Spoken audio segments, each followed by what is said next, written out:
nós não estaríamos conseguindo enfrentar, porque o governo mesmo não tem condição de enfrentar, não centraliza esse enfrentamento. Então, os servidores públicos hoje, a maioria que vai ser atacada são professores, médicos, pessoal que é auxiliar de enfermagem, não são os magistrados, não são os militares, não são os procuradores do MP. Carreiras públicas estruturadas com planos de carreira que foram compilados ao longo dos últimos governos, estruturados ao longo dos últimos governos e que agora estão todos eles em risco. Esta é a verdade. Não observo em todos os sentidos de que a reforma administrativa está funcionando muito mais como uma punição ao funcionalismo. Se fosse boa, o governo não teria colocado entre aqueles que seriam abordados os próprios militares? Por que os militares estão fora? É a primeira questão. A reforma administrativa, ela está funcionando como uma punição ao funcionalismo, está sendo perseguido de todas as formas por este governo. O som, deputado, está fechado. Senhora presidente, muito obrigado. É preciso destacar o carinho e o respeito que esse governo tem com os servidores públicos. E vale dizer que talvez seja o único presidente, senhora presidente, que às vezes deixa o Planalto e vai almoçar com servidores de terceiro, quarto escalão. Eu não vi na história desse país nenhum presidente fazer isso. Senhora presidente, também destaco a importância dos servidores públicos. Eu venho oriundo da carreira da Polícia Rodoviária Federal, basta dizer que só em Mato Grosso, do ano passado para cá, a Polícia Rodoviária Federal prendeu 12 toneladas de cocaína. Então, os servidores públicos têm um legado e têm feito muito por esse país, e o que está se querendo fazer aqui é aperfeiçoar. Mas o que está se discutindo também, a gente vê que tem um palanque instaurado aqui, e tudo que se discute ultimamente no parlamento, não se discute o assunto, quer se discutir as eleições de 2022 e desgastar o presidente Jair Bolsonaro. Quando se falou aqui que os presidentes anteriores nunca perseguiu servidores e falou-se do caso do IBAMA aí, eu remeto ao caso do Galo de Duda Mendonça, né, da Rinha de Galo. Para onde foi parar aqueles servidores, né? Basta lembrar disso para refrescar a memória dos que falaram aí. Outra coisa, falou-se da reforma da Previdência desse governo. O governo Lula também fez reforma da Previdência, inclusive perseguiu companheiros históricos por não ter seguido e votado com o governo. Os servidores do Judiciário, presidente Biaquis, Vossa Excelência acompanhou as grandes manifestações que estavam aqui, e esses mesmos que estão aqui agora, boa parte dos que estão aqui nessa comissão agora, aí sendo defensores ferrenhos, naquele momento, perseguiam os servidores do Judiciário. E nós estávamos ali defendendo. Então, o que se quer aqui é um equilíbrio. Foi falado também aqui sobre vacinas, eu quero dizer, menos mentira, né, gente? Menos mentira. Toda semana está chegando remessas de vacinas nos estados, e se no Brasil todo não está vacinado é porque não tem vacinas no mundo. Agora, esse governo tem feito de tudo para vacinar. Questão de aglomeração que está falando aí, que o presidente contribuiu, menos inveja, né? O que acontece é que o presidente, onde passa, aglomera mesmo. Eu peço perdão se o nosso presidente está popular assim. Eu convido vocês a fazer um teste com o de vocês para sair na rua. E já caminhando para o final, presidente, sobre perseguição a servidores, eu lembro da Avenina, quando a Avenina foi a primeira a denunciar os desmandos da Petrobras, que a própria Dilma fez com ela. Tá? Cito aqui o caso do inspetor Santos, quando tirou os sem terra de cima de uma ponte que já estava há mais de uma semana. Para concluir, deputado. Em Nova Chavantina, foi perseguido e exonerado. Então, senhora presidente, encerro aqui dizendo o seguinte, que esse pessoal que está falando aí, chegaram a roubar dos servidores até no consignado, pegavam uma beirinha lá. Então não venham pagar de santo aqui, pois não. Vamos deputado. Discutir aqui a constitucionalidade e deixar o mérito para depois. Esse é um governo que respeita os servidores. Pois não, deputado. Tadeu.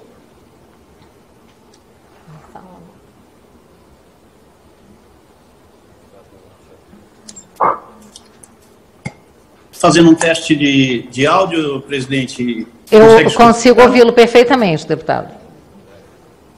Então, boa tarde, presidente Biaquices. Parabéns pela condução dos trabalhos. Boa tarde, vice-presidente, deputado Darcy de Matos, relator da PEC 32. Boa tarde aos meus queridos colegas de parlamento. Boa tarde a todos vocês nesse momento. E cumprimentando os dois expositores, os nossos dois primeiros expositores, o doutor Caio Mário e o doutor Vicente Braga.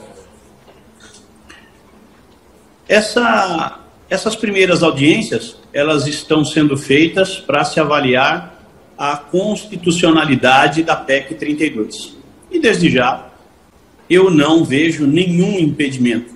É legítimo, é constitucional e preliminarmente eu também não entendo que haja qualquer afronta aos direitos e garantias individuais previstos na Constituição e também não encontro nenhuma violação de nenhuma causa pétrea prevista na Constituição Federal. Então, portanto, essa primeira parte desse processo de aprovação da PEC, ela praticamente está cumprida. E aí nós aproveitamos o tempo para delicadamente ir pontuando algumas coisas do mérito, já que o tempo nos permite isso. E uma reflexão que todos nós precisamos fazer a respeito do serviço público é qual é a principal finalidade dele e se há alguma maneira de alguém substituir. E aí eu faço um paralelo com a minha profissão, que exerci por 30 anos, que é a de policial militar. E estendo esse raciocínio a tantas outras profissões que eu considero que são insubstituíveis. Não há como uma PEC tratar, entre aspas, de uma demonização do servidor público quando a sua real necessidade não pode ser substituída por absolutamente nada.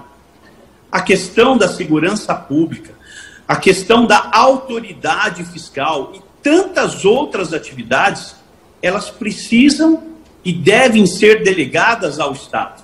Não se trata de inchar o Estado. Isso não. Não se trata de fazer com que o Estado seja grande, enorme, gigante, porque isso traz sérios prejuízos, principalmente financeiros. Mas que se ter um cuidado relevante com determinados serviços que precisam ser melhorados, com toda certeza, mas tratados com enorme responsabilidade na próxima etapa, que é a Comissão Especial de Mérito.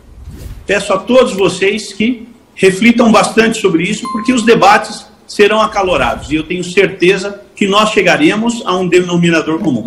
Obrigado, presidente. Obrigada, deputada. Está sem som. Alô, alô. Pronto. Senhora presidente, queria saudá-la, saudar o nosso secretário, saudar o doutor Vicente, presidente da ANAP, que aqui abrilhantou também o debate, muito importante a fala do doutor, que é um servidor público, assim como eu sou também, e nós entendemos, logicamente, que é muito importante que essa garantia que o governo está dando de não mexer nos direitos dos atuais servidores é vital para que a gente tenha tranquilidade na tramitação da matéria aqui na casa. Mas eu queria puxar o debate para dois pontos essenciais que eu acho que vão gerar, inclusive, muita polêmica aqui na casa, e eu acredito que o secretário pode nos ajudar em relação a esse debate. Primeiro, em relação a dois pontos que o senhor tocou e mostrou na sua apresentação, que são as férias superiores a 30 dias, concedidas a alguns servidores, especialmente a membros do Legislativo e do Judiciário. Há uma reclamação dos demais servidores com uma razão absurda de que essa regra não se aplica aos parlamentares, nem tampouco aos juízes que têm direito a essas férias superiores a 30 dias. Bem como outra que fala da punição de aposentadoria compulsória integral, que é muito famosa por ser aplicada também no Judiciário, muito embora ela se aplique em alguns casos no Executivo. No Executivo ela pode se aplicar, e eu sou de uma corporação que o nosso estatuto prevê essa punição, mas ela é proporcional. Se um policial militar comete um delito, ele tem 10 anos de serviço, e ele é punido, ele pode ser punido com aposentadoria compulsória, sendo que ele não vai receber o salário integral e sim um salário proporcional ao tempo de contribuição que ele tinha. E o que chama mais a atenção da sociedade, e acredito que gera uma maior revolta, é você ter casos como a gente teve lá no estado de Ceará, em que um juiz, de forma irresponsável, entra no supermercado, no horário em que o supermercado estava fechando, o segurança do supermercado o impede de adentrar o supermercado, ele puxa uma arma, atira na cabeça do segurança, mata esse segurança e é punido muitas vezes com aposentadoria compulsória em vez de ser demitido do cargo público. Então, eu acho que esse debate ele vai se aprofundar. Já existem emendas aqui na Casa de Parlamentares que visam a aplicação dessas regras não só aos servidores públicos no geral, mas também a esses poderosos, como são vistos assim pela população, sendo eles parlamentares ou até membros do Judiciário. Então, queria saber se o governo tem alguma coisa contra essas emendas, se nesse debate o governo vai se posicionar contra ou a favor desse tipo de emenda que foi implementada aqui na Casa.